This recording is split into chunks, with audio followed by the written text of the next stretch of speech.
Psychology में एक situation होती है मॉम गिल्ट। तो उसमें क्या होता है कि जो युवा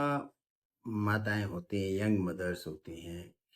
तो उनको अक्सर लगता रहता है कि वो अपने नवजात शिशु को या छोटे बच्चे हैं उनको पूरा समय नहीं दे पाती हैं। इसलिए वो अपने व्यक्तिगत समय का सैक्रिफाइस करके अपने बच्चों पर आवश्यकता से ज़्यादा ध्यान देते हैं।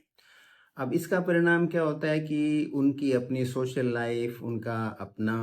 विकास है, उनके अपने जीवन की जो हॉबीज़ हैं, वो सारी समय के साथ समाप्त हो जाती हैं। और बच्चा जब बड़ा हो जाता है, तो एक समय के बाद में बच्चा अपनी दुनिया में रम जाता है। तो फिर मदर को लगता है कि मैंने तो इसके लिए अपनी सारी खुशियाँ, अपने सारे जो विकास के माध्यम थे, अपना सामाजिक जीवन है, वो सब सैक्रिफाइस किया और अब तो ये मेरे बारे में बात ही नहीं करता है, मेरी तरफ ध्यान ही नहीं देता है।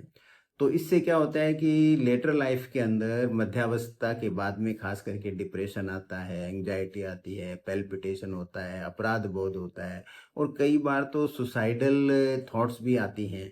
तो हमें इसका मतलब पूरी तरह जानकारी होनी चाहिए और हमें जो जो मदर्स होती हैं यंग एज के अंदर, खास करके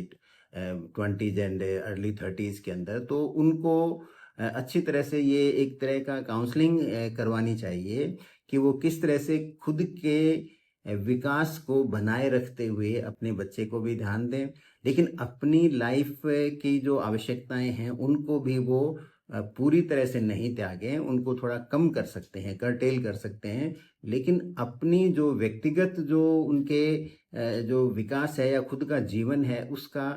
पूरी तरह से आहुति नहीं दें। वरना आगे जाकर के और साइकोलॉजिकल इश्यूज आते हैं और ये बड़ा कॉमन है। और कुछ लोग तो ये मानते हैं मनोवैज्ञानिक क्षेत्र के अंदर कि आगे जो बहुसांस का कन्फ्लिक्ट होता है उसमें कहीं ना कहीं ये जो फीलिंग होती है, ये अनफुलफिलमेंट की या एक इमोशनल वैक्यूम होता है मदर के अंदर, जब बच्चा उसको छोड़ करके कॉलेज लाइफ में जाता है या फिर अपनी शादी के बाद में वो अपने वाइफ की तरफ ज़्यादा ध्यान देता है, तो मदर के अंदर जो जेलिसी की फीलिंग है वो इससे संबंधित है। तो ये जो मॉम गिल्ट है इससे बाहर रहना चाहिए। आप बच्चे की ध्यान रखने के लिए 24 घंटे उसके आसपास रहने की आपकी ज़रूरत नहीं है। हर इंसान के बच्चे में वो क्षमता होती है कि वो अपने दम पर भी इस धरती के ऊपर अपने जीवन को सुरक्षित रख सकता है।